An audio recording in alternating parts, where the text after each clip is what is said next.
Davies in the middle. Checks back against Carter and scores. That is atypical for the Amina Margot.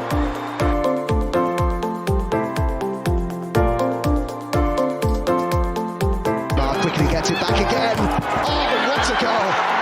Well, that sums up her season.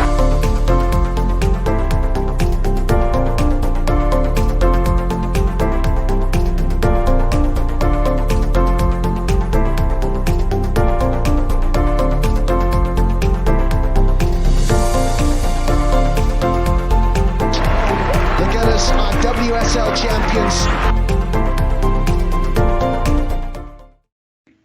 Welcome back to Vic Akers Wonderland, episode 15.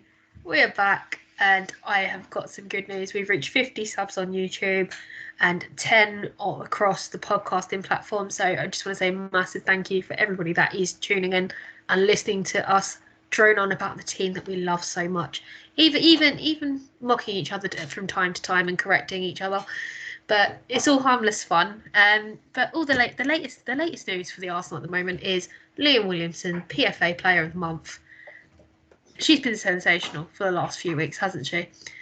But before I go on, I've completely forgotten to introduce my ever-present co-hosts, which is Adam and Matt.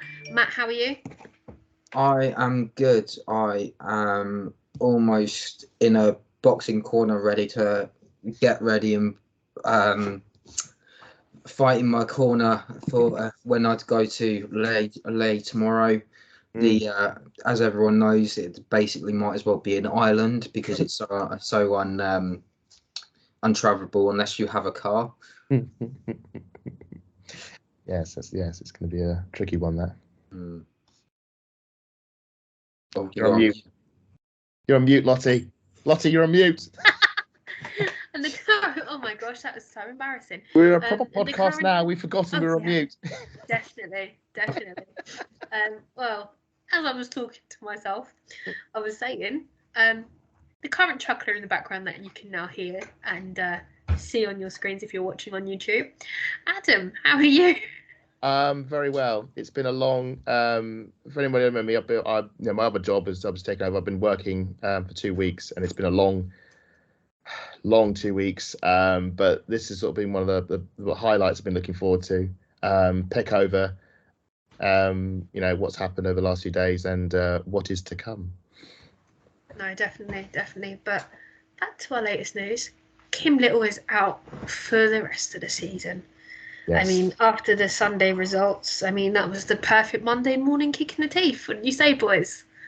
I would say up there with discovering one of my AirPods had gone missing. It was definitely. Oh, the grubby ones. Yeah, one of the grubby ones. Thankfully, it was found. It was found the moment I came home, and it was lying there like a dog on the floor who just like done something naughty in the corner and was just laughing back at me. And it was just like, you were there all this time. Well, anyway, thankfully that was reunited. But sadly, Kim. The thing is, when you reunited it was reunited. Just after that, we found out Kim's here to stay.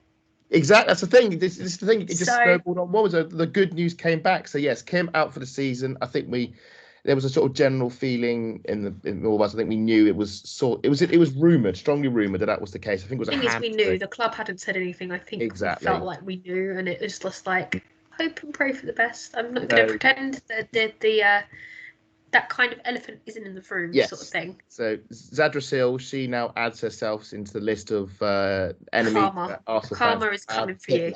Exactly. Talented as she is. And we don't forget, do we, boys? She won't be in my World Cup fantasy team. Because she's not there. She's not there. Oh, did Austria not qualify? No, they didn't. My team anyway. But yes, Kim is staying, and thank goodness, because we rely on her so much in the midfield. I mean, just technician, leader, legend, press resistant. I always say this.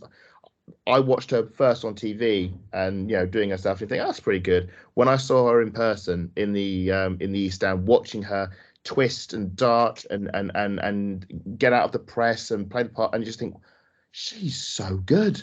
She is so good, and it's incredible to watch, and especially she's now 32 years old, and still playing at that high level. I mean, we all know that every player has an age cliff, moment when they do just drop off the peak. And thankfully, she's still. There is a lot of players out there that haven't reached that age cliff yet. Exactly. Thankfully, and thankfully, she's still fighting. The like of Marta as well. Marta is one of them. Also, Rachel Williams over at United. She's 35 now. Yeah, But we'll speak about her a bit more. Yeah, exactly. But I'm so many out there. Yeah, I'm so chuffed she's staying. And something I tweeted about after the news, I do feel at some point we need to have a succession plan for Kim. They're not to say that we want to get rid of Kim. I want her to stay forever and be amazing forever, but we all know of every player that's just not going to happen. And we've seen, like, the home game against Manchester United when she wasn't in the team, how that affected us. Now we've got that again going to Manchester United. Kim's not going to play again, unfortunately. But I'm really glad she's sticking around because, you know, she's a captain, she's a leader, she's a presence, she's experienced, and it looks like she'll probably see out the rest of her career at Arsenal, which I think is fantastic. And, you know, if it is, the knowledge that she'll give on to the players coming through, and it's massive. So that's a really good coup for Arsenal. I think it was slightly leaked when they said that, don't worry, she'll be fit for next season, despite the fact that her contract was due to expire in the summer. So yeah, they probably did slightly half run with themselves there, but no, good news, good start. A lot of people didn't cotton on. I didn't even notice that, and I'm thinking, how did I miss that? A friend of mine spotted that and said, "Hang on a minute, is their contract due to expire?" And then a few days later, by chance, was it Ali at all? By chance? No, it wasn't actually. Oh, no. It was. Okay. But it was but we'll also say the announcement video, the memories and the narration, beautiful, and it's incredible to think. I will wrap up in a minute. It's incredible to think that she's been there since the start. She's been there since the first WSL season, you know, and you think the players she's played with. She's been there since she's 17. Yeah. I mean, when I saw that tweet come out, I thought, no, I'm going to wait for one of you two to message say, oh, look at this. And I was itching to watch it, but I didn't want to watch it because I thought I was going to be really upset because it was like a goodbye video. Oh, no, I never felt that. And then you text me and I was like, yay, I needed this morning. But, a lot of people said that. A lot of people have thought she might have been a retired video, but I didn't think. I think she's got probably got 3 or 4 seasons left in her, and I hope they're going to be really 100%. Good ones. But yeah, from Kelly Smith, Alex Scott, Emma Byrne, legends. There's a really good video that she did where she talks about all the best players in different situations. Yeah, worth a watch. There's some really good moments in there. But yeah, great. Definitely.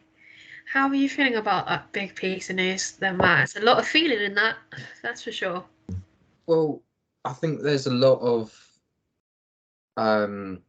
ideas that Kim is very much an Arsenal player. At one point in her career, she didn't know whether or not she was going to be staying at Arsenal.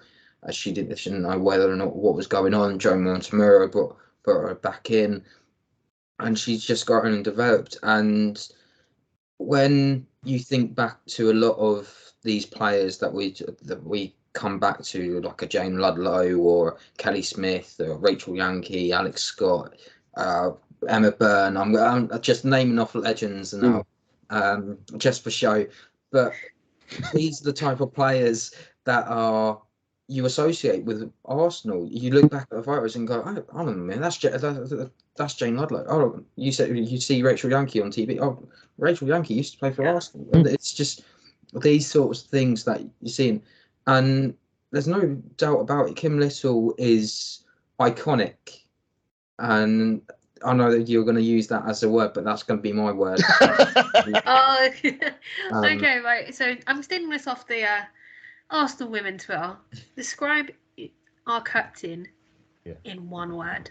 And I think the word I went for earlier was unparalleled. Because there is no one like Kim Little. No one. No.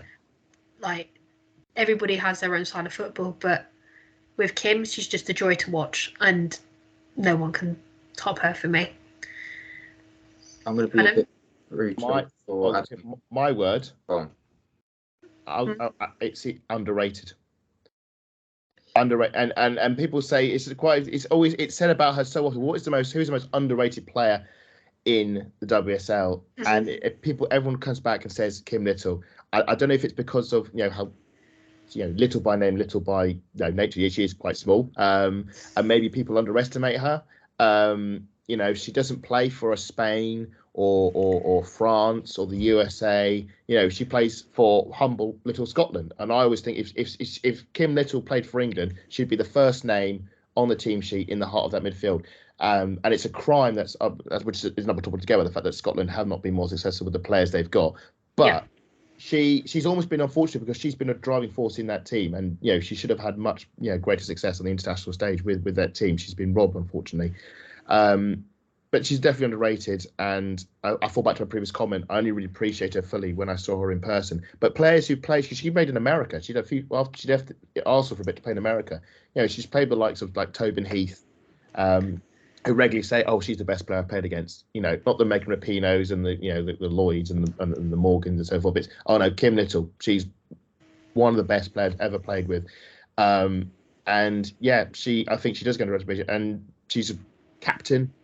Fine captain, will go down as one of the great Arsenal captains, and that's, big boots to fill when you think of the captain's past. But yeah, for me, underrated. And yeah, but nothing more than that really.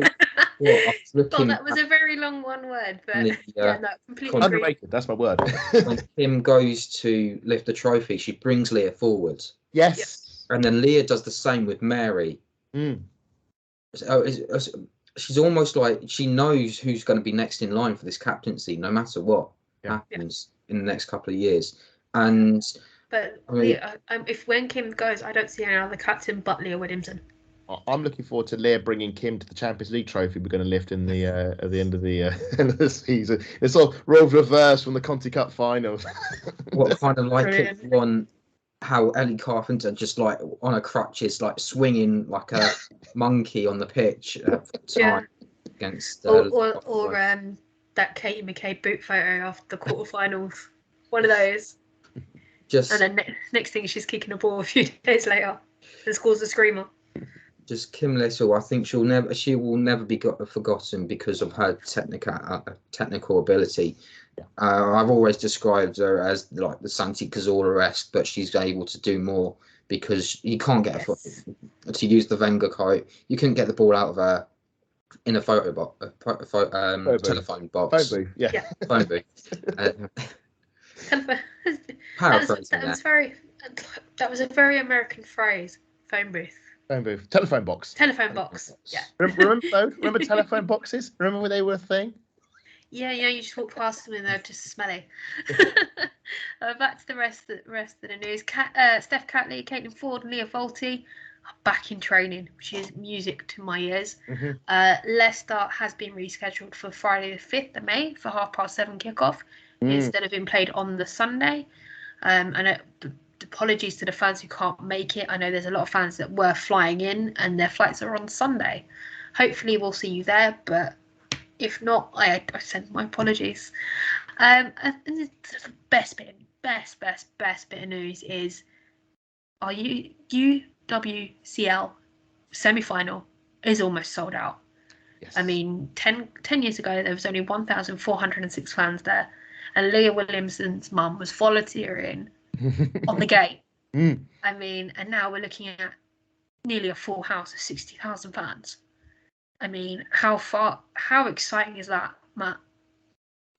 You just don't realise how far it's come in such a short time of time.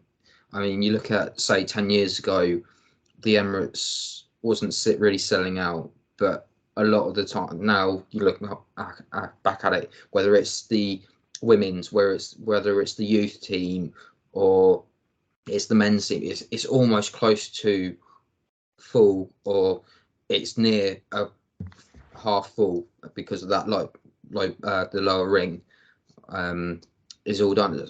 It's all the attendance is there, so it's not like it's come about overnight. It's all been a slow plan.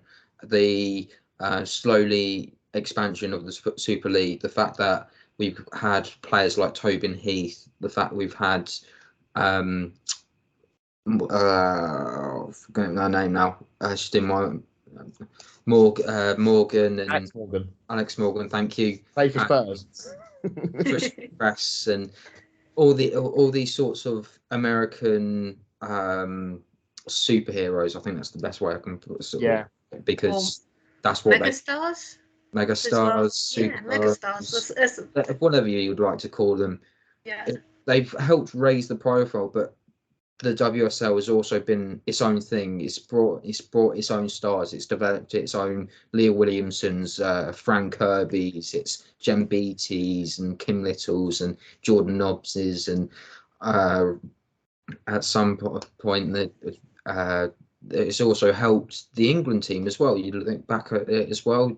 The She Believes Cup went and won that in 19. Thank you to me, because I knew it was one of those years. I wasn't sure which one. Yeah, at least you went miles out. That's okay. It wasn't too bad, but it's all about how we develop the teams and go further from there. I mean, you could probably argue that Ireland, Scotland, Wales, and Northern Ireland have also been helped as well from the Super League. There's some fantastic players that are also further down in the football pyramid in England. So it's not just the Super League as a whole. It's the fact that we've come from almost nearly, I'd say you probably get 100 at a game, maybe less, to going to full-out stadiums in quote-unquote men's stadiums. Is a huge accomplishment. I mean, you know what? I would love to see a Champions League final at Wembley for the women. Oh. And if not Wembley, Dream. I'd love to see for it to go to the Nou Camp, because the Nou Camp will sell out. We know that for a fact, because It's already done it, didn't it? So, but this time I believe it's in Amsterdam. Is it Amsterdam that it's in this year? Yeah. Close. So it's somewhere different. Unfortunately, we can't host it there every time. But yeah, no, I get where you're coming from completely. I mean, Adam, what are your thoughts on the sellouts? It's incredible. It's what I've always dreamed. It's sort of at the moment. It's really. What's supposed to describe this? I did an activity when I thought I'd go back and catch up on the WSL, because I was a very much a late adopter. I think like most of us, a lot of people came in post 2019 after the World Cup and how that finished. I think a lot of the growth of WSL owes a lot to that tournament, because that's the first time I think the team went really global with games that were at a reasonable time, not like Canada when it was like, at midnight. There were games at a decent time, European time, that England were doing exciting stuff on the pitch and progressing well. That for me was the gear change up. So I thought, oh no, I'll watch back. And watching back the games and seeing the audiences, and it's hundreds of people, not thousands. Flash forward to my first game, and I think we got about 2,000, just over 2,000. That was just a game against Birmingham City. There were plenty of seats around. Meadow Park is a prime example of how WSL evolved. You watch the old games, there's just one stand, and people stand on the edge. Now there's three. And a fourth, we believe, is being planned for Meadow Park. Just as the game has evolved, our stadium has evolved. Chelsea have been in, I think, 3 different grounds. And now they're in a decent ground, and Everton as well. They've moved about as the stadiums have got bigger to cater for the greater demand. It's beautiful to watch. Now, I had a very naive viewpoint going in about 2019 when I started going. I thought, why can't we just play all the games at Emirates Stadium? Because surely that's that would be great. But of course, you have to. It's the whole supply and demand thing, and I think finally we are getting that demand. The demand is that it's now unfeasible to stay at Meadow Park because we're outgrowing it. The fact that now, incredibly, we're getting not just the lower tier, but the upper tier sold at Emirates Stadium. Now, me and Lottie were there for the Wolfsburg game last season. Yep, finally got my first live Arsenal goal in that game, thanks to Lotta. Yeah, Lotta. It took long enough, didn't it, boys? Yeah, thanks to Lotta for that, Lotta. And I think it was about a 5,000 attendance. Yeah. And we're going to do about 30 times that for this, maybe, and or something like, I think it's like 30 times more. I can't remember. Oh no, sorry, 30 times what we did in the first Wolfsburg game. So the Wolfsburg game that you're referring to was actually at Meadow Park. We actually lost at 1-2, and I think that was about 1,000. Attendance. No, it's 1,406. Yeah, so we're going to get about 30 times that this time around, which is insane, and we're going to get an atmosphere. Hopefully, well, this is the thing. We're going to an attendance level which will match a typical, I'd say, Champions League night. When you say atmosphere, I do not want to hear a single Tottenham Hotspur song. They are not in the Champions League. Do not sing it. But that's the key thing now. As much as the attendance figures are great, and they are great, it's fan engagement, because there was, I think we had that amazing. I get it, but yeah, we had a game at Spurs which we broke a record away at them, but half the crowd weren't engaged because it was just they just turned up, but it was free tickets. Yeah. And but to be fair, to a Spurs fan, you all had the singing blocks, but you also had the pockets of fans. There's what I think I bought 10 tickets. There's 10 of us. We've got a whole, more or less the whole row to ourselves. Yeah. And we're in an isolated pocket. If you're standing there and you're trying to work, trying to just sing on the team, listen to the fans that are around you. If they're singing songs for like Lotta Wobbemoy, Liam Williamson, she's one of our own, and absolutely all that kind of thing. Listen to what they're saying and try and learn the words. Because you don't know the words until you try. For those wondering, for Adam, the songbook is from the Arsenal women's sports. I was going to come on to that. I was going to come on to that. A bit of a unselfish plug there, because that's absolutely fine. I was going to come on to that. Definitely was going to come on to that. I will be posting the link to that underneath our video, and also in the description for the audio listeners, so you can go look it up and just learn some new songs and sing with us. Absolutely, sure. But it's what I'm also liking is I don't feel this is like an artificial inflation of it, because sometimes with these things you get a huge boost of interest, and then it wanes and dies off. This doesn't feel like that. This feels like, because it's been slow. I mean, I would have been worried if there'd been a huge peak and then a drop off. The fact that it's been gradual. I think we also, just as we have to big credit for 2019, 2022 in the Euros final, again, has just put nitrous oxide into the UWCL chemical factory, and it's just exploded. It's just the attendances, like I said, are through the roof, and thankfully we've now gone from 5,000 last season for this game against Wolfsburg to 20,000 against Bayern. We're going to double that again for this Wolfsburg game. But we've also got to think about how the product is being sort of portrayed as well. It's not, I think, for too long, a lot of clubs saw it as like almost like a secondary sort of team, like an academy sort of thing. It's not. It's being treated on par with the Premier League, but the Sky coverage. I mean, think about the coverage that we used to have watching it. It would be, well, half the games you wouldn't be able to watch, and the other one would be maybe on a Facebook stream, or you might be lucky, you might catch on the Red Bull and BT Sport. Now it's on the main channels, it's on Sky, you're getting a Sky, it's been treated as it should be, like Premier League football. And now, because now also we're getting the same problem again in the men's team, which is TV scheduling problems, which, is proof of how much it's grown, that we're complaining when the days are. And that's also interesting, because we got a WSL title race where 4 teams can win it, and it's proper competitive.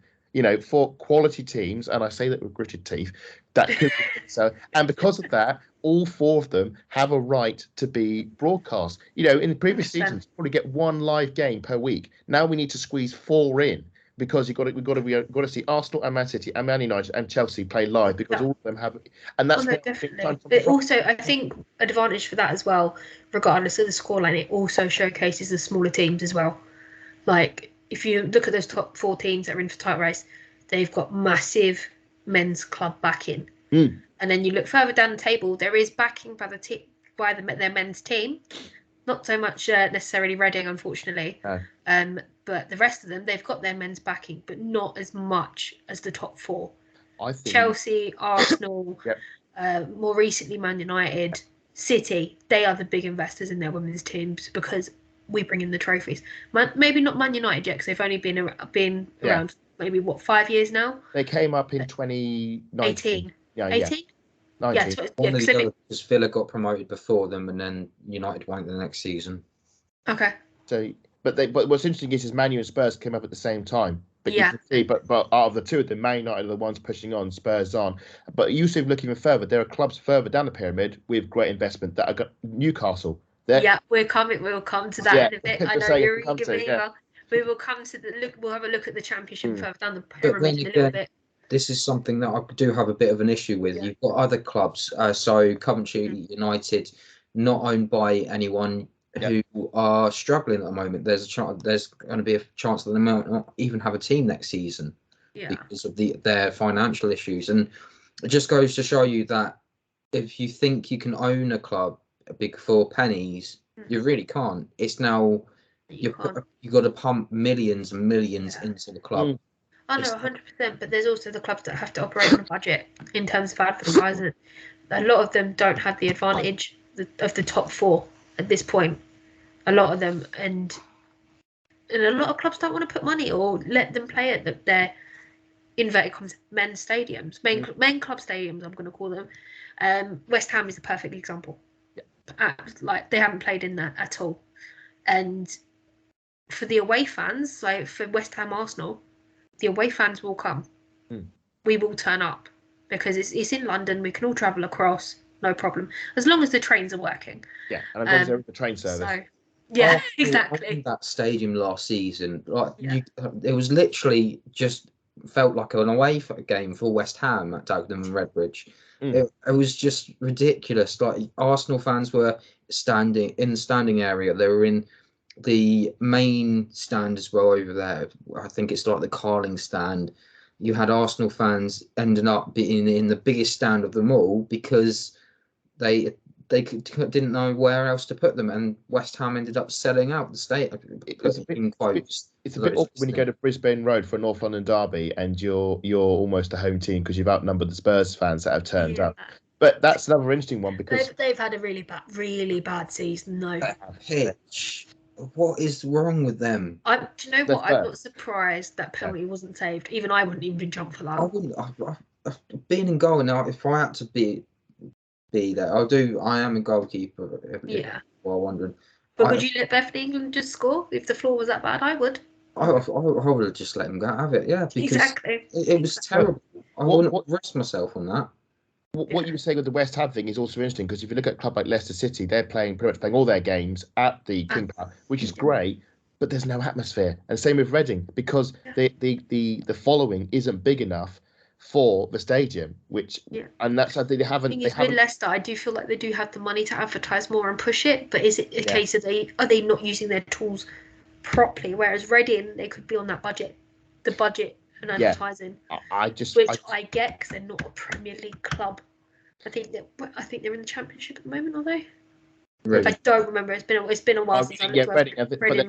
They look like they're going to drop down into League One at the moment. So really that funding is going to be cut again. Yeah. They might be top flight women's football, but their men's they're dropping down. Exactly, they're League One. This is the thing. If you want to play in these big stadiums, you have to build up the brand to build up the following to then justify going into stadium. Because otherwise it sounds like they're playing in a swimming pool, and it's really awkward. Notice though that a lot of these teams have different strategies. So Bristol, if they do get promoted, and there's a chance that they would, they've got a choice of either using the academy stadium, which is where they usually play, which is basically just in their training facility, or they've got the option of deciding to try and stick as many of their games into their stadium. So that will be interesting to see what happens with them next season. Or there's some clubs that have no strategy at all, like Spurs. But to be honest, when you turn around and decide to use the Hive, as much as I love Barnet, when you've got London Bees playing on that pitch, you've got the academies also playing on the pitch, you've got the men's team in the National League, just to give people perspective. So you've got essentially, plus the Tottenham women who basically soiled that pitch because of how bad they are. Why do we think Brazil lost? A certain player came to visit the Brazilian team while they were there. So to show you, like, if you have more than 3 or 4 teams on that pitch is just going to be annihilated. And it will look like it was at Bramall Lane. I mean, we all saw the pictures of last season when Arsenal went there and got a draw, and unfortunately we should have actually won that had the referee decided not to play. Yeah, we'll move on from that. I don't want to remember that game. It's just horrible. You don't want to see a bouncy pitch that's basically a Sunday League pitch. Yeah, I think it's a case of development that needs to be done. Oh no, 100%. I think it's also a case of where as the Arsenal, we're used to a certain quality. When I look at the lower league pitches, the only nice one I can guarantee that is nice is Meadow Park. Yeah. That grass is beautiful. Yeah. Like we've got our academy games in there. I know we're looking to. I've heard a rumor that we're looking to move the girls' academy games there as well. So you've got all the academy games going on. You've got Boreham Wood playing there as well as our women. I mean, there's a lot of again. It's in good condition, but it's a lot of games. Those And a pictures lot of aren't cheap minutes. either. Tranmere have spent over 10 grand sorting out that pitch, and Wow. just to put it in perspective, Manchester United played on that pitch, and it was a very Sunday league pitch, similar to the Hive and Leyton Orient before they all did it all up during lockdown. But it's worth the investment because you're getting more for your money. You're getting more games. You're able to just get so much more out of it than had you used an old. I think it was just an old pitch or something underneath this pitch that it didn't have. No, definitely. Have we lost Adam? No, it looks like he's frozen, but I'm going to keep talking anyway. Going to quickly move on to the FA Cup because we haven't really touched on that since we went out in the 5th round. Manchester United and Chelsea final. I think there's been a lot of uproar recently that each fan base has 3,000 seats allocated each. Although it's 4. Okay, my bad. Oh, he's disappeared. So for my audio listeners, Adam has disappeared off the screen. But yeah, no, 4,000 allocations for each club. Apparently that's not enough, but that's exactly what we had last year. When we were in that awful final. I thought it was I thought we had more than that. No, I think it was about 4,000 because we had each end and then the sides with the neutral fans. That's not 8,000, is it? That's the 4,000 even. That was spread out across one end to the one corner to another, which I thought was about 12,000. Okay, that's interesting.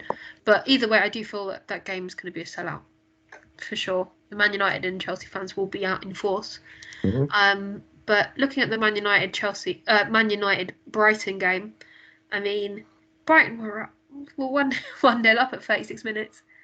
Yes. So there was a crossing from Sarri, but then it was pushed into the net by Mary Earps. Yeah. Matt. What a stinker that was, Matt. Yeah, he called it. He's been calling it for years. This is the thing, is that Mary Earps has got it in her locker where she won't be concentrating, and all it takes is something small like that. Last year, Viv Mingimar goes and scores an amazing goal because Mary Earps can't see a thing, and she's too busy marking the post to realise the ball's gone past her. It's in her locker. We've seen it as well. We'll probably talk about the Australia game but it was just one of those games where I think you're glad to be better, but it was glad that women's football was finally back because it was everything you wanted in a semi-final. At one point, going 1-0 Brighton, 45 minutes away from their first ever FA Cup final against the mighty Man United, quote unquote. Adam, try not to laugh there. No. But face. This was a very end-to-end game, and bear in mind that Brighton have a new coach who was actually originally coaching London City Lionesses about 3 months ago, and now she'd come back from the US to coach Brighton. It shows how much she's done in such a short space of time to improve that side. Danielle Carter scoring the equaliser as well, that was hugely impressive. And when we went into WhatsApp, I was a bit questioning the player of the match who ended up scoring the winner in Rachel Williams. Okay, fine. Rachel, you think Rachel Williams the best player on the pitch? Fair enough. But when she's been on the pitch for less than 20 minutes and she's the only real contribution is the goal. The thing is, it's most probably because it is the winner. I think, for me personally, I mean. Yeah. The two goals that United scored, should they be conceding them? Because when you look at the formation, Brighton were 2 up top, and that seemed to cause them problems. No, I thought Brighton, from what I could see, I thought they were brave.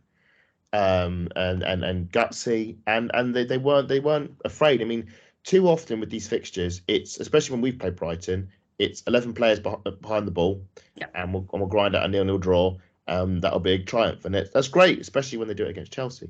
But unfortunately, Daniel Carter's goal, that would help. I know, and yeah, I don't know. The thing is, you've also got to remember they lost 4-0 domestically to them in the WSL before the break. I mean, what a turnaround! I'm nervous. Because we got to go away to them still, Brighton, because their pitch strike's over and they're a different. It's that new manager bounce. I'm a bit anxious. I'll be honest with you. Yeah. Going down to Crawley. Yeah, same. They're going to need to win there to stay up. So no, that's one to look out for, because they've got these games in hand. They've won the league, but one of them's against. I don't know who the other one is, but one of them is against us, and we're going to need all 3 points in that one.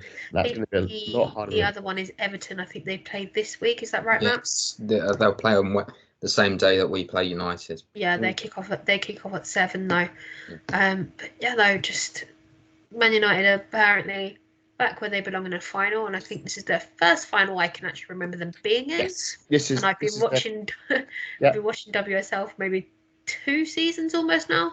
Well, they came into existence, I think, around 2018. So yeah, but I think, okay, fair play. That's quite good growth, investment. Obviously, that's amazing growth considering they came to set up at the same time as Tottenham. Yeah, and the difference is you can see it. But they have a lot of really good individual talent in there. When you think of the likes of obviously Russo and Toon, and as much as we mock Mary Earps, she is actually. You say we, it's only me. You say we, but it's only Matt. Sorry, Matt, we're throwing you on. It's just the goalkeeping union, not sticking with the goalkeeping union. She's a quality keeper. You've got the likes of Garcia. You've got the likes of I think is Galton, is it the one who got the equaliser? Yeah. The goal that Russo scored was superb. As well. She's fallen over as well. I know, that's what makes it even more better for me. The only thing, obviously, their defence, this is the weird thing about this team, is the defence this season has actually been really good. They've got one of the best defensive records in the league, and yet arguably both their goals were defensive errors. I mean, the way Carter, was it Millie Turner? Oh, was it the way she picked a pocket, ran through, that was the defensive calamity. The Earps one, my word. Even the commentators were a bit surprised by it. Yeah. Which might explain the late reaction. I think we all were. Even I was watching the highlights. I was like, what the hell happened there? I was listening on the radio, and I was like, it was hearing it, and like, oh, it's actually gone in. And I thought, maybe it'd been like a cross shot, and because I couldn't, I was trying to visualise. I thought maybe the shot and she blew. No, she'd actually punched it and it gone the other way. It was a freak goal. But I thought it was definitely. I'm glad that Brighton made a spectacle of it, and the only reason they went out was just a really poor bit of in-game management at the end. They had a player down injured, and what should have done is simply kick the ball out. But they played how they wanted. They played on the front foot. They wanted to get that extra. They wanted to get that late winner, and that's what cost them. They were short at the back. And Rachel Williams, who has become a bit of a super sub, she got the late winner against Reading early in the season. Ran through. Lydia Williams was bizarrely, really badly out of position. She got caught up by the turnover, and a good finish. And fair play to Man United, because they're threatening. They've been threatening for seasons that they're going to at some point get a trophy, and it could be their year. So no, fair play to them. I'll give you bonus points if you can name the player that was injured, that was down injured. I'll give you bonus. I was listening about that on a pod this morning. Oh my god. Who was it? Wasn't Robinson, was it? It was. Yeah. Yes, it was. Because she got booked and she was almost about to be sent off. Yeah, and then Melissa Phillips was screaming for the ball to be kicked out, but it wasn't. So that's where they kind of shot themselves in the foot, really, wasn't it? Yeah. So. But yeah, those are the margins. Yeah, no. Anyway, well done to Man United getting up to the final. After the other game was Aston Villa and Chelsea. I was gutted for Aston Villa. The highlights they showed they were the better team than Chelsea. Matt, I know you watched this game. Would it be a different result if Villa were clinical enough on goal? I will have a look to see the stats for this one. But while I'm talking about this and looking for it, I because of my work commitments, I was spared the torture of watching this. But from what I've gathered, it's Aston Villa at their own place did absolutely absolutely heartbroken for Jordan. Mm. I mean, the Arsenal girls were up there, which was great to see. Katie was up there with Katrina Cole and Gio, and I think it was it Marquise? Haley Marquise was there. Kate McCall was there. Yeah. So I'm glad they all kind of went. It's just the Arsenal girls that needed to be there, and it was just Jordan's face. It broke my heart. In those photos of her sitting on the pitch, she looked devastated. From what I've heard, it sounded like Villa had a better of a game, but Chelsea was just clinical, just pure clinical with Sam Kerr, and that was it. Yeah, Sam Kerr just did what she does, and that's why she is one of the best players in the world. She turns up for games like this, and that's what ends teams like Villa's dreams. I mean, I was looking forward to a Brighton Villa final. Yeah, that would have been the dream fight. And I think this is something I wrote about recently. It's like, because I mean, I'm an Arsenal fan, so I hate Manchester United. Yep. But at the same time, we need a new name on the trophy, because Chelsea can't win every season. There needs to be, in order to show their third season in a row they could win it, and I don't think I could live through that. So. But there needs to be proof of you can succeed if you actually put the hard yards in. And Manchester United, whatever you think of them and how they're run and all that the proof is that they've been 0 4th place winners. They are currently top of the league, and they are in a cup final. You know, they look to finally be the one that is going to break the grip of the top three that we sort of had since Liverpool got, fell out from the higher order. And Villa is another one. I think Villa are going to be, in a few seasons, if they continue doing what they're doing, they're going to be the next one to push on. And I'm really, really glad to see that, they won't have to, give away free tickets for their matches. Don't worry, we've clubbed all our free tickets together for a nice light show at the semi-final as well. Yeah. So hopefully the Villa manager will come and join us for that. But Villa like Man United, are a really good example of how to invest in your women's team. And I thought Villa might get relegated a few seasons ago because it was a bit touch and go. But it's not always a case of get a lioness and go from there. Yeah. That's the thing. I mean, Tottenham have tried that. It didn't work. So, whereas as the Villa have got two, but they're not the most popular two, if that makes sense. Because for England, obviously, Daly is used in defence more than she is up front. And Jordan isn't exactly a first choice. No. But she's great domestically, so I can't complain. Don't forget they've also got Lucy Stanforth, who is also still fighting for a place on that plane. Yes. Yeah, as you say. And Hansen, haven't they got Hannah Hampton as well, yeah. They've got a few lionesses, but they're not top of the tree lionesses, if that makes sense. Yes. The striker. Yeah, so the stats for this game was Aston Villa had 18 shots to Chelsea's 16. Villa had 4 of them on target compared to Chelsea's 6.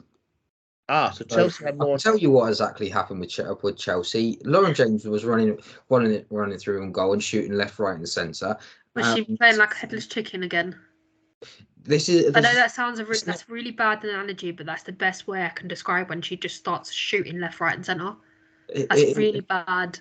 It reminds me of whenever we have an under 16 join our team and they think they're a striker. They've got all this confidence, but their ego is what their ego gets to them. Yeah, and so they think they can run through everyone, and it's all it takes is. They just need a reality check. Foot in front of you, and you're going to fall flat on your face. I'll win the ball, and then you're back to ground Earth, planet Earth, ground Earth. It's rawness. It's just raw. It's talent, but it's raw, untamed, uncoached talent. It's talent that is just you're going to pace, you can run, do what you want, and just know you need to know what to do in the moment and to do it instinctively. And I've said it before. I'll say it again. I look back at Martinelli, or how he's become the player he is now in the men's team, Saka as well.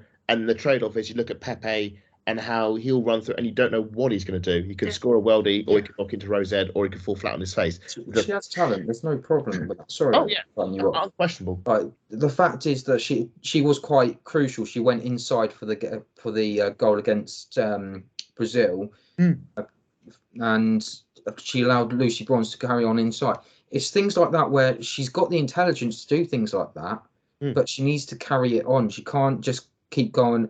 I lost count the amount of times that she went to try and have a shot against Brazil in that game. It's Hemp. It's just what I think with Hemp on the other wing. I think what's going to go to the World Cup is we'll have Hemp and James on both wings, and they just won't be consistent enough.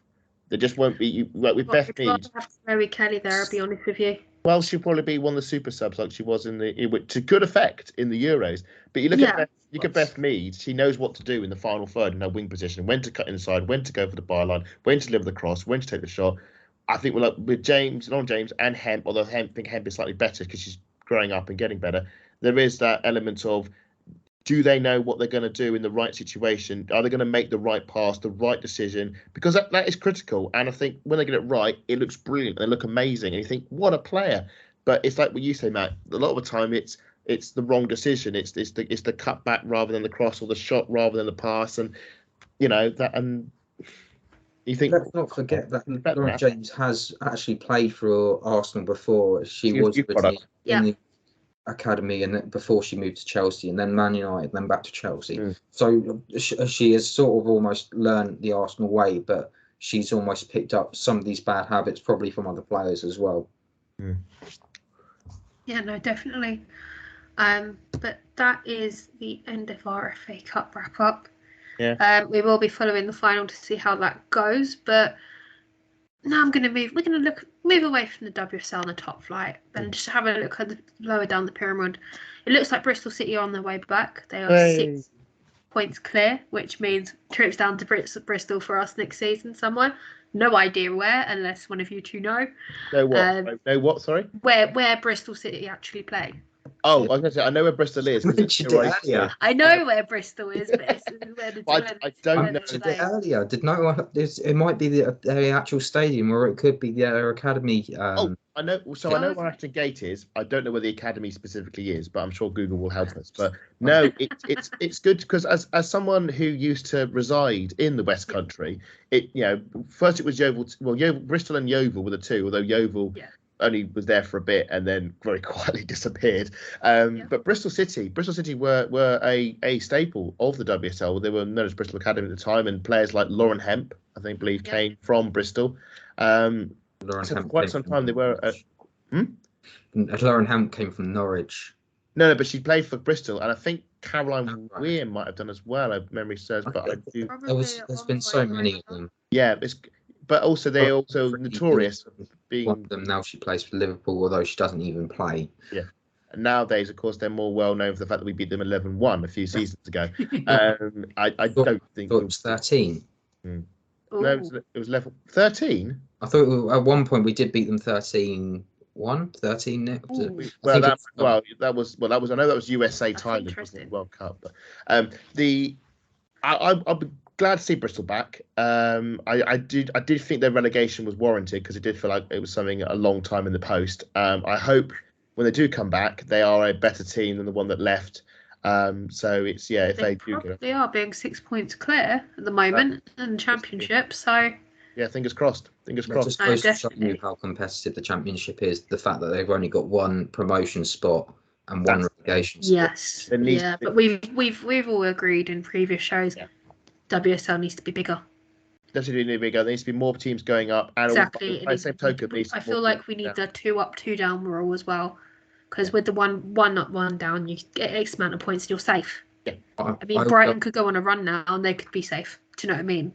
I'm quite fond of the German model where you have two relegation spots, 2 promotion spots, and then you have a relegation and a relegation promotion playoff. So that would be interesting. That would be something different because we don't have that obviously in the men's game, but to give us a unique edge, I think that would be really good. A good game televised, certainly. Oh no, definitely. I'll be for that. So yeah, Bristol come back, fantastic. Good to see him again. Will they stick around? Don't know. We'll see. We'll see. Are they gonna challenge and be a bit Man United, or are they going to be a bit Spursy? Be interesting to see if Liverpool survive another season. That's for sure. But further down the pyramid, I've got to give a massive shout out to Newcastle women. 24,000 fans turned up at St James's to watch the Toon chase the title in the Division 1 North. So I mean, that's absolutely massive. And then we look at the other games that were on over the weekend. 7,500 were at Carrow Road to watch Norwich win 5-3 in Division 1 in the South East, I think. And then 3,000 fans were at the Vitality Stadium for a 0-0 draw. I mean, how important is it to have this growth so low? I wouldn't say so low down in the period, but much lower down to the Championship. This is the trickle down, because it's all well. The WSL is obviously the cream of the crop, and they get all the attention, and you can understand that because that is the focal point of the product, just like the Premier League is for the men's football. It's all of it. And the problem is you make that look great, but it's the underlying foundations have to be strong. The teams coming up have to be strong. Otherwise, it's just you're not going to get anywhere. You're just going to get Arsenal playing against whoever is fortunate to come up that's going to drop the next season because they're going to get tanked 6-0. So the quality. And it's taken a while, but it's starting to happen. And what's really good is that there is public interest in the lower teams. It's not just, I'm a Newcastle fan, but, I'll go and support Arsenal. I'm a Newcastle fan, and I will also support my local team that is not going to be on TV, but I will go and watch anyway. And that's fantastic. And we're seeing more and more of that. I mean, was it 24,000? Was it Newcastle? 24,000 at St James's Park for Newcastle this weekend. So not only is it a team that's not a championship, they're playing at their men's stadium and they're getting that level of attendance. I think we discussed this off air. Newcastle, they're coming for the WSL. They're coming up soon. They'll be up in 2 seasons. That is my prediction. You've had that here first on Vic Akers Wonderland. 2 seasons time, Newcastle will be the WSL. And I think, I'm glad to see that there is, the clubs who are willing to do that push. And Newcastle got a fantastic fan base. I'm an Arsenal fan, but I will say gladly, I've always had a bit of a soft spot for Newcastle. Yeah, me too. Yeah, me too. I'm going to say that I'm not a Newcastle fan. On a weekly basis, I am on John Sinclair TV for the men's football. I just want to say massive shout out to John. It's always a pleasure joining you every week to talk about the Toon and the Arsenal. And also the women's football, which I do actually love doing. But sorry, I don't know. I was going to say 100%. It's a cracking fan base, and we can be as British honest as we want. They haven't had much to cheer in terms of trophies, top flight trophies, both men's, and the women's team.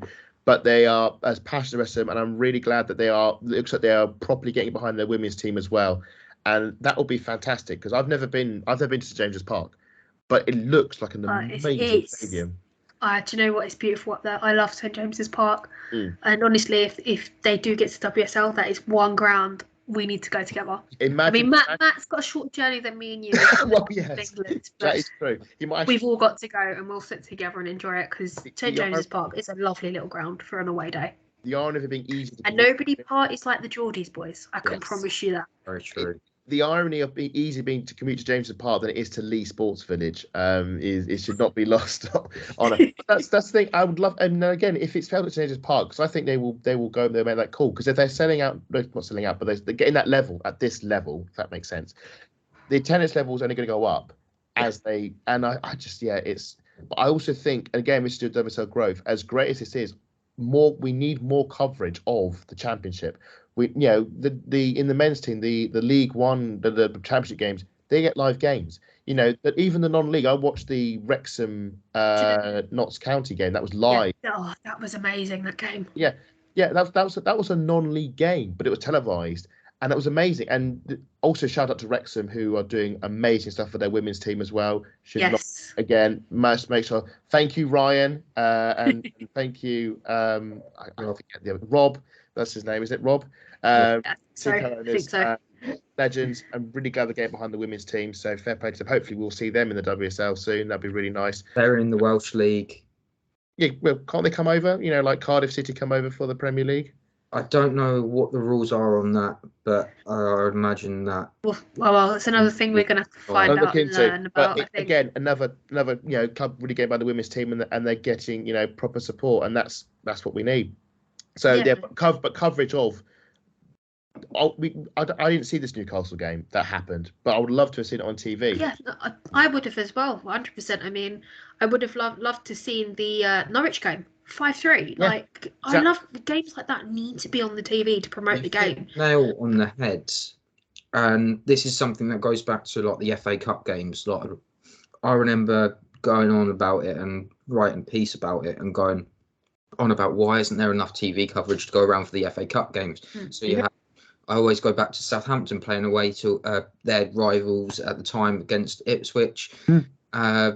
Games Ipswich winning 2-1. Kyler Randall comes up last minute and scores a header to make it 2-2, and then it goes to penalties. Who would not, if that was in the men's game and that happened, and in the FA Cup game, that would have been shown on either BBC or ITV. Yeah, everybody would be sitting there talking about it. Completely agreed. I do feel sometimes the FA player do need to get more championship games on than they've got. I know they've got the WSL to deal with, but they've got the platform to do it.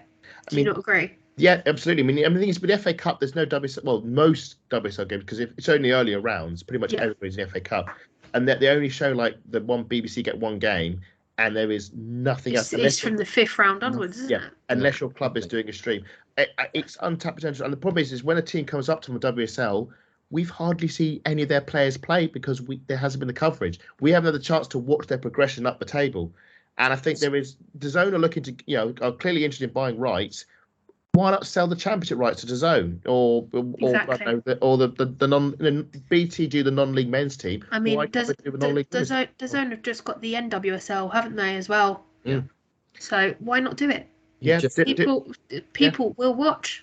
Before we just sort of end on the Newcastle thing as well, it's hats off to Bradford because they actually cleaned their dressing room afterwards, and also they're going to be holding the home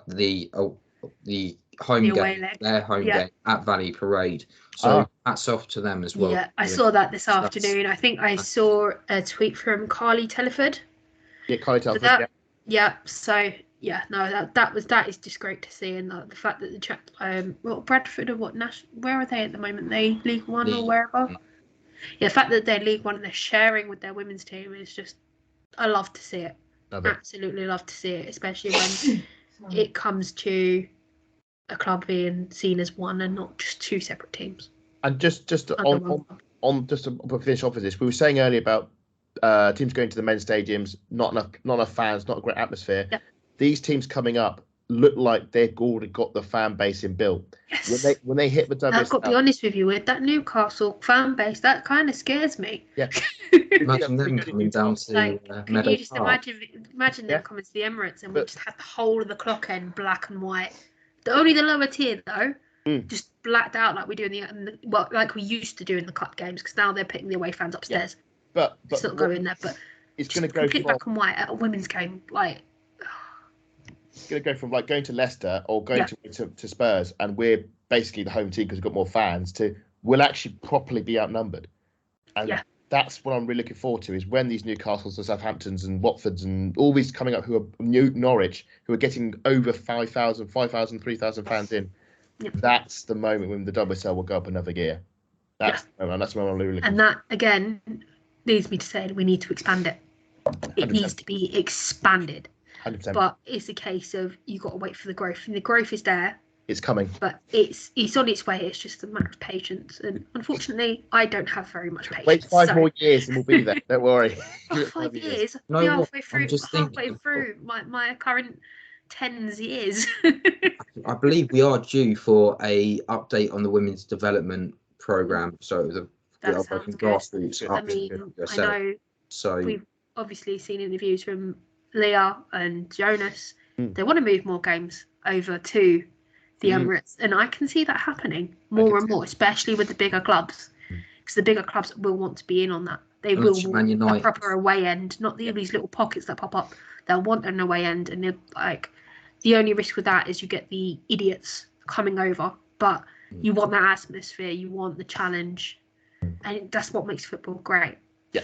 But this is also it's just the dream, isn't it, really? It's close. It's there. It's so close. We can always touch it. It's there. We've just got to wait a few. It's like Christmas, and it's 20th of December. We've just got a few more sleeps. Christmas Eve.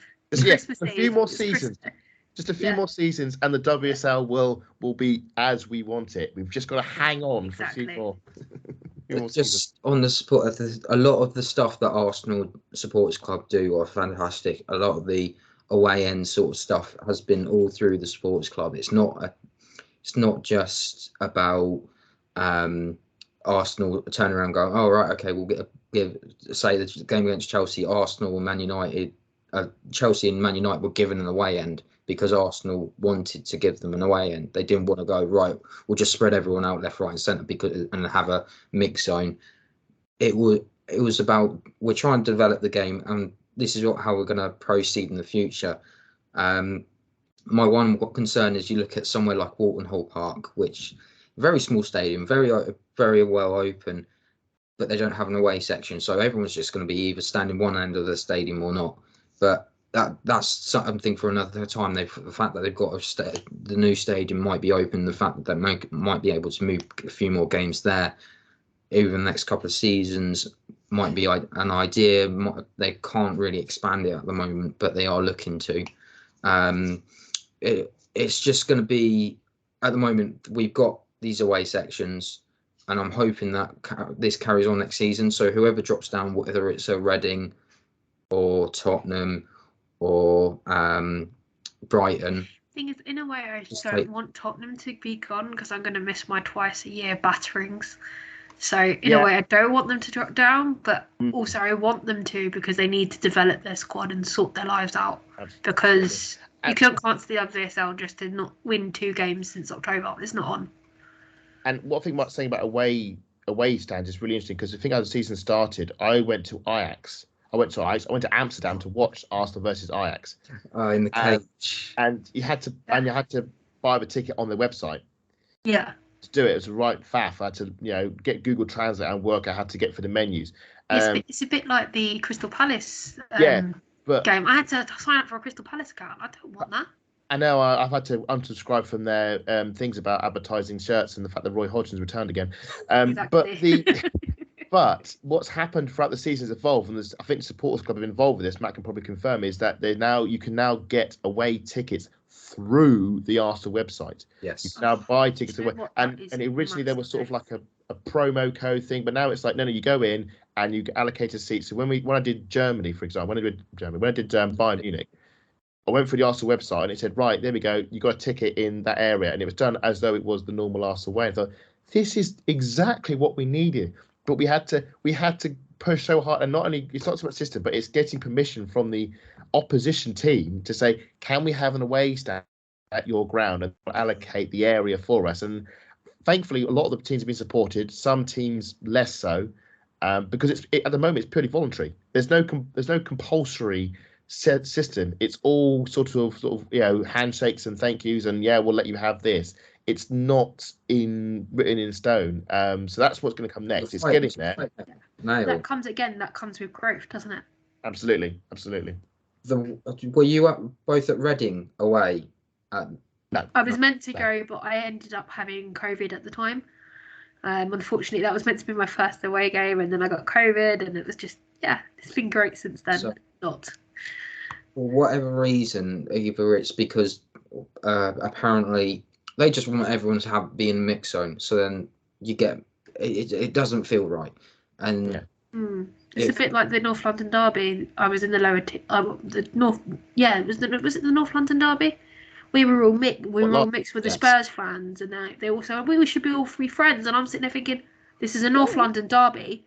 Those children are going to sing anti-Tottenham songs. I let them, because that's what football is about. What I want to see is if they're going to do mixed zones for these games, is they limit it. So unlike the FA Cup final, which we're going to see over 60,000, I know we're trying to move away from it. It's just they've got a limit. They've got a huge mixed zone, and then we've got 4,000 for one team, and then 4,000 for the other. So it's a bit bizarre, and it doesn't make sense for me on that. No, completely agree. It is bizarre, but they're going to have to change with the times as the game grows, for sure. But that's, again, something to see in the future. But our second to last subject for tonight is the Australia game at Brentford. The Lionesses' first defeat under Serena Wiegman, 30 games unbeaten, and Sam Kerr went and spoiled the party. Ironically. First of all, I've got to say well done, Adam, for predicting this. Thankfully, it's not in the group stages or anywhere near the World Cup, and it was now. But well done for this call. Yeah. But what do you think we've learned from this, Adam? Potentially we can be like facing Australia or Canada if we get out the group stages in the World Cup. I should clarify. So yes, my prediction when we did the score predictions, I predicted England win, but I have been calling. I don't know calling. I don't want England to lose. Okay, I want to make this absolutely clear. I don't want my own team to lose, but at the same time, this is now going to sound hypocritical. I don't like long unbeaten runs, as great as they are, because they hide flaws, they mask your failings, and you can kid yourself that everything's all right when they're not. And for me, this defeat has been in the post for quite some time. If we all saw the film. I can't say it. The final thing against Brazil. Thank you. Well, yes, that thing. In the second half, we were rubbish. You can't pronounce words. It's great. Yeah, I know. It's weird that have a table turned. But in the second half, Brazil were all over us, and we just had no way of competing. And we were saved by a penalty shootout. And this is, I thankfully, well, I tried to watch the game, but I was busy working on something else at the time, but I did see the Leah Williams. I saw the Sam Kerr goal. I mean, Lottie, you know what I was doing at the time, so I was covering something else. Another disappointment. But the Sam Kerr goal was a Leah Williams mistake, and I felt gutted for her. The next that happened. Although I think there was an argument that Mary Earp should have been a bit more alert and come for the ball.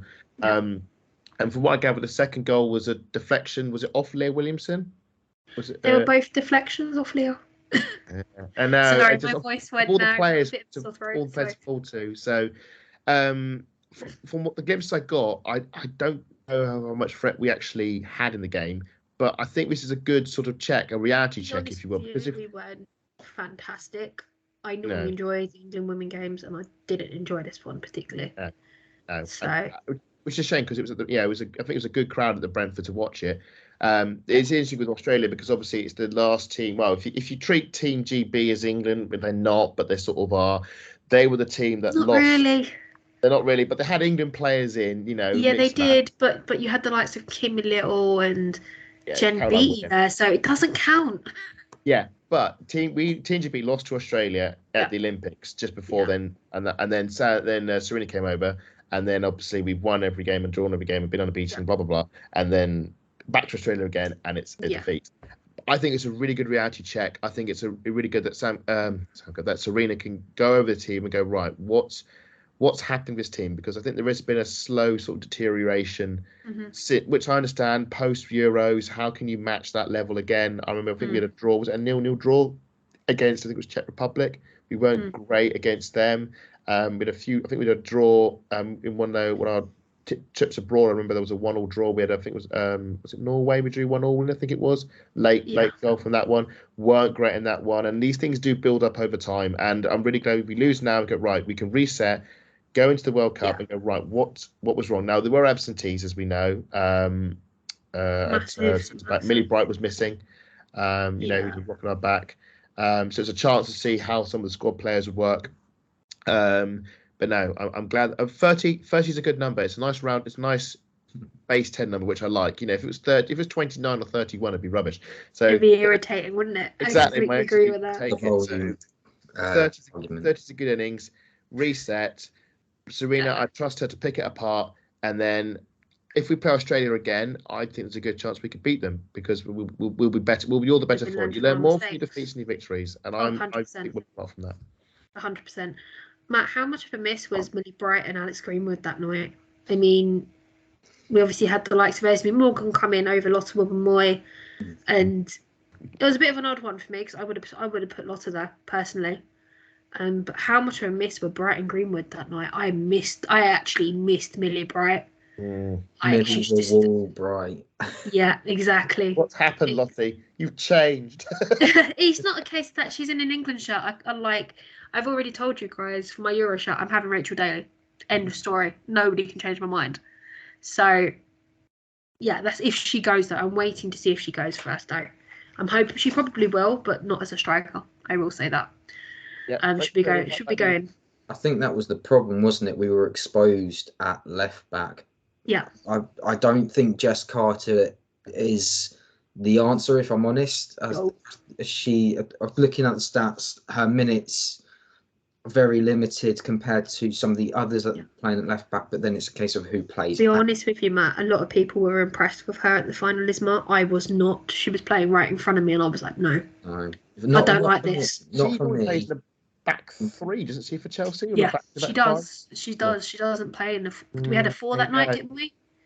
So she doesn't play in a 4. That's the problem for me. This is the other thing, is I don't consider Alex Greenwood to be a centre back. I would say if she's only there in case of an emergency, she's more of a left back. She played brilliantly at the Euros as a left back, and if she was needed to play as a centre back, she did it.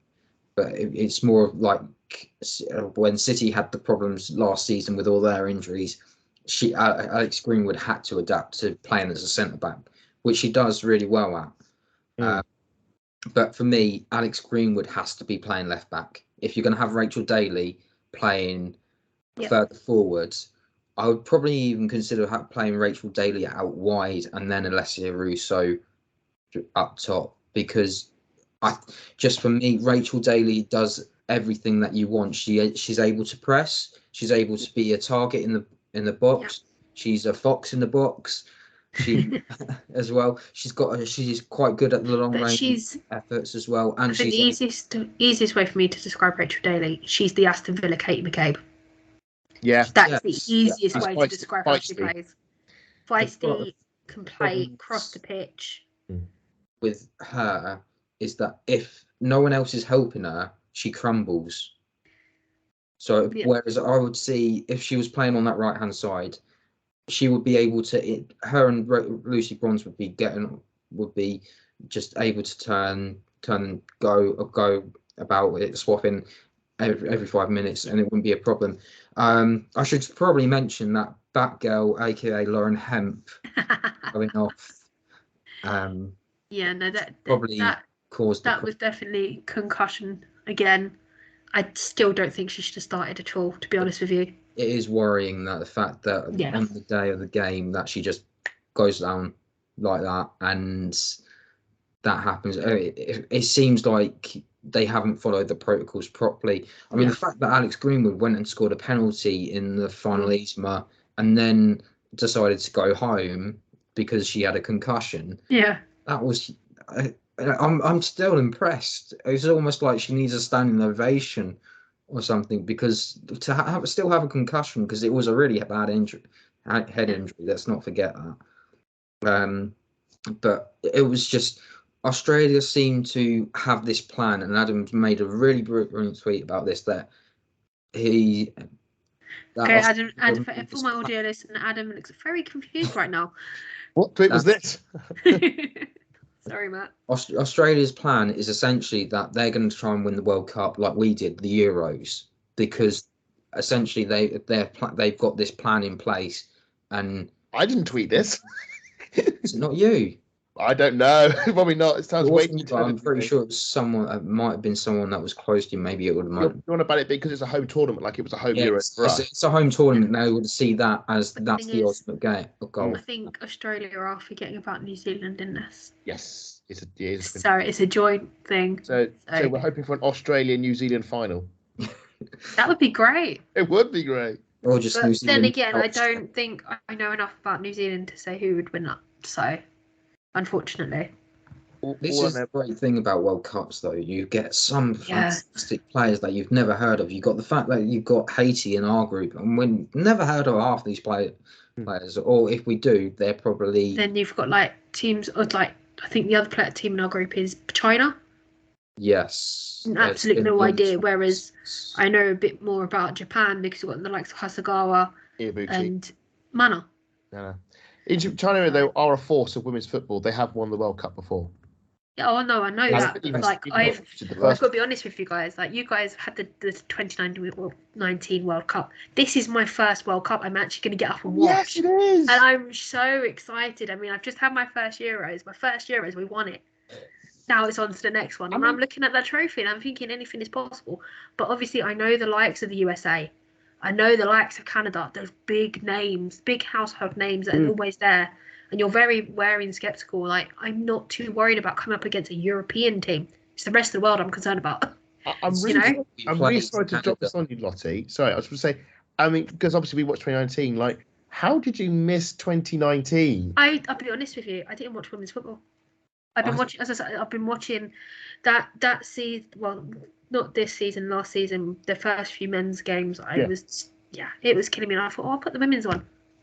Hooked. It was dark times, and we were just winning the play. It never occurred to you when it was live on the BBC and all the games were on at televised. I thought, I'll watch the. No, I'll be honest with you. I don't watch much TV unless the football's on, and unless I'm actually looking for dates and things. Other than that, I don't watch soaps. Don't watch any of that. No, that's fascinating because I have this thing of, because on TV everyone's watching, because on the BBC everyone's watching England miss a penalty in the 88th minute against USA. Oh well, yeah, well you're going to enjoy it. I'm excited. Not that. I'll be up at Silly Club just to watch it. I've had 2011, 2015, and 2019 World Cups. So yes, I'm looking forward to this one.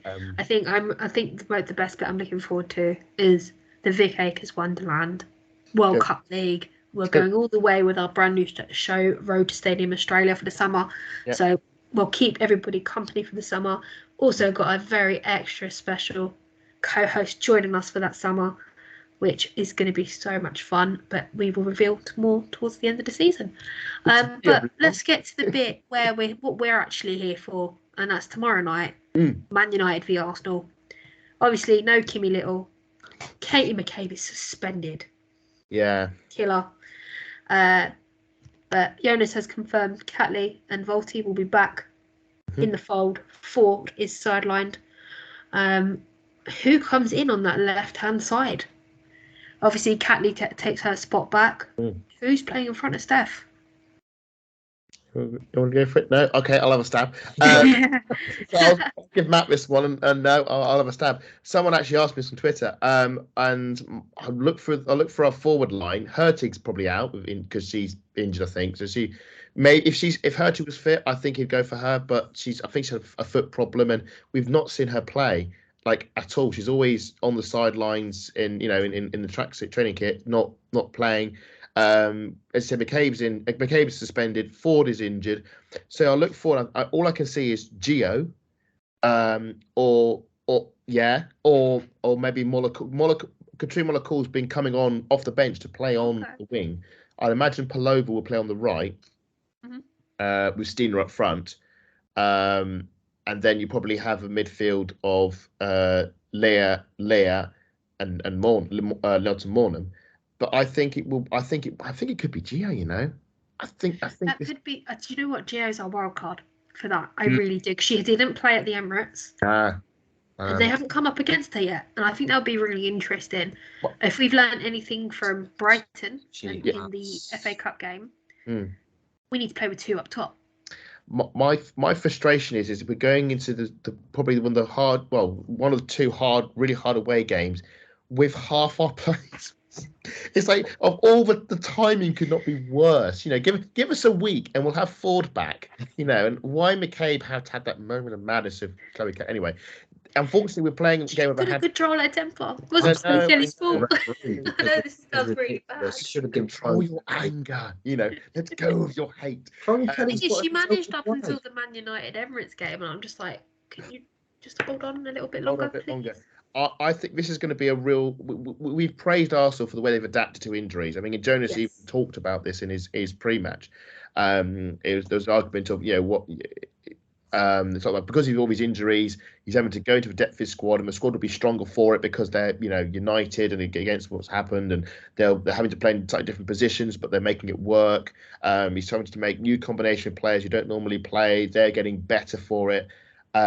But this will be a real test because Manchester United pretty much play the same team every day, every game, and they're fine. It'll be Toon, it'll be Russo, it'll be Garcia, it'll be Earp to the back, it'll be Turner in defence.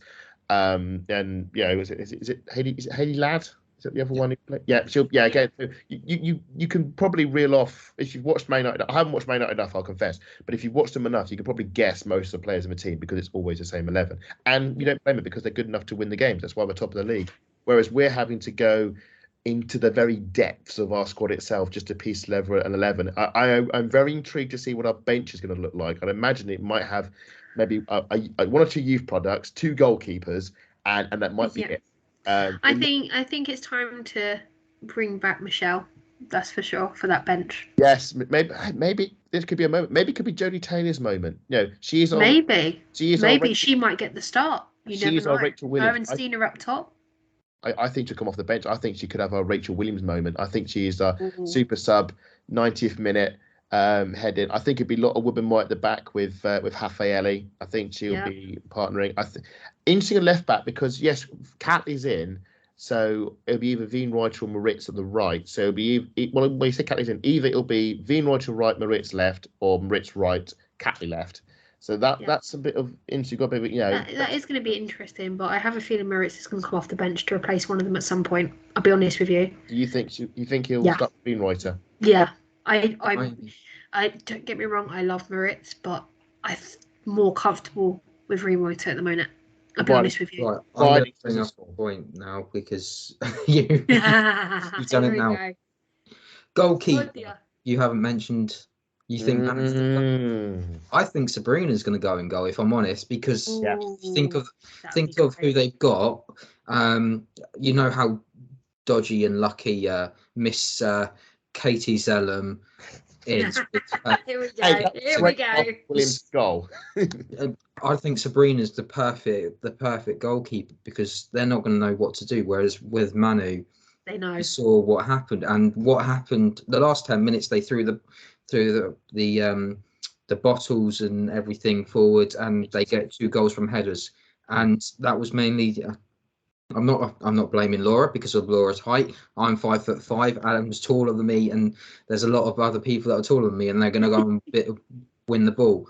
But for this, if you're looking at height for height, for me, you don't start Laura.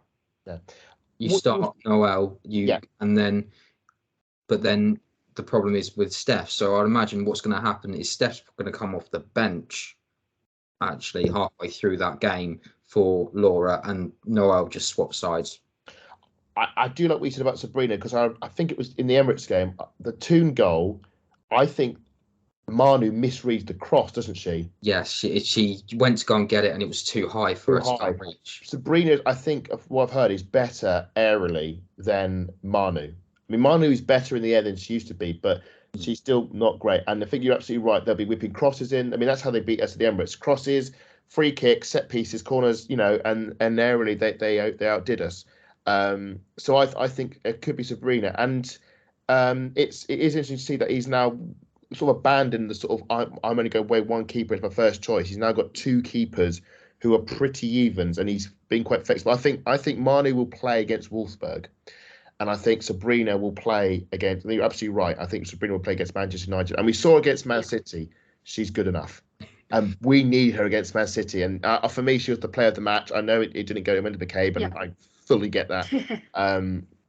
But Sabrina, I think, has earned the chance to play in that game, and I think we may, the saves she made in that game, I mean, just were incredible. So I think we'll see more of the same. The midfield's a good question as well because I was just about to go and ask you something on that, but go for it. Go for it, Matt. Go for it. It is a question about who do you really want to put in that midfield, and obviously you've got a hole in Kim Little that needs filling. That you'd have thought that Leah Williamson is going to fill that hole as she has done multiple times. Leah Volti coming back from injury. Do you really want to risk it? Let's remember the last time that Leah Volti missed a game, it didn't go very well, and the last time she was on the bench, we were 2-0 down at half time. Please, do you know what? You pair of you just want to traumatise me tonight, really and truly. I think Leah has to. Both Leahs have to start. Let's put it. But then you're splitting up that perfect centre back partnership. I know the LWs are taking over the midfield, but who is going to be that partner with Raffaele? Is it going to be Lotta Wubben, or is it going to be Jen Beattie? Well, this is interesting. That is the question. Jen Beattie is a giant at the back. So she, from an aerial perspective, great. And we saw that Lottie Woodman got caught out when Bunny Shaw scored the header against Man City. The only problem with Jen Beattie is I don't think she has the pace to last the game, and I think she doesn't. In that way, she kind of reminds me of, I hate to say it, Rob Holding, but because he doesn't trust his pace either. Yeah. So I think Beattie will be a sub in the second half as a closer outer, as a go to the back five, as Holding is used to lock down back five. Yeah. Which only works if you bring Holding off the bench. It doesn't work if he's already playing. Exactly. I think Beattie will be. If we get into a lead, Beattie will come on and it will be stiffen up the rear guard. And she'll steer up the rest of the game. Yeah. Yeah. No, completely agreed. And then with the wings, I think we've all decided that Victoria's going to go on the right. Yeah. She can play on the left. I'm going to make this clear now. She cannot play on the left. It's a lot of Dutch fans say I've seen her play on that left and she cannot play there because it just goes all pear-shaped for her. So maybe one thing you could probably throw out there, maybe throw Frida further forward and then have Katrine as the attacking midfielder, and then I think that could be Stina on one side and then Gio on the other. I think that could be really interesting. They won't be expecting that. Frida on the wing. So I wouldn't put Stina on the wing though, because she works by going. I prefer Stina on the wing. I know she likes to free roll, but if you think about it, if she was on that right hand side, who she's going to have, if Laura's coming in to whip a cross in, she most likely go into her usual position, either outside of or into that or 6 yard box, so to make sure that she's getting those goals like she did against City. Or, What I find with Stina's best bit is the fact that she moves from central to wide, and then that gives you the room for like Lotte Mornham to charge into the space, which she did very well in the game at the Emirates. Earps did not see that ball flying in the top corner. So I think Stina has become the central striker. The only reason she wouldn't is if Mornham played as a touch striker. But I can't. And then Stina, I don't think Stina will play. I don't think Stina will play on the wing. I don't think Jonas sees her as a winger. I think he sees her as a forward that can go into the channels, and then another midfield like a Palova or a Lotte Mornham will become the sort of striker. This is the problem with Jodie. I know you've mentioned Jodie. I don't think Jodie starts. She finishes. Oh, she's a finisher. Yeah. She finishes 100. She's the Jen Beattie of striking wise. Like she comes on for the last 20 minutes to just make sure that they run. Just to spice it up a little bit, so to speak. Yeah, absolutely. Let's give us a right. I'm gonna get to Matt's favourite part of the show because we're almost finished for tonight. Yeah. Score predictions. Yeah. And I'm gonna start with Matt, because I know it annoys him. What's the score going to be? For the audio listeners, he's now covering his face up in disbelief that I picked him first. I've said on another show that it would be 2-1 Arsenal. I generally do not know, because it could be... You know what? It would be so funny if it is 2-0 Arsenal, because United are on such a high and all the United fans were giving it all on Twitter as well. And... Someone's got to purse their bubble, right? Why not? Somebody's got to give them a humbling. Why not us? And I'm sure Katie McCabe will be in that dressing room. Just make it if they're not doing enough. I'm sure she'll be screaming and shouting or throwing stuff around like Mike Bassett stuff. The thing is, we know she likes to pocket Salem occasionally, so someone's gonna have to do that. As long as the ref doesn't give a red card for them doing it. You think 2-1 then, Matt? I'll go 2-1 Arsenal. So the problem I have is, like, last season we won at Leigh Sports Village. In fact, it's probably our best away performance of the season. It was quite a comprehensive sort of win. We sort of had the game controlled, and that was just after Lear did a leg in. We've won. I think we've won 2 and lost 1 of our last 3 trips to the Sports Village. I just think because Man United are a better team now than they were last season. There's no doubt about it. As much as we hate to say it, they have improved. And the fact that our numbers are less, I'm going for a draw.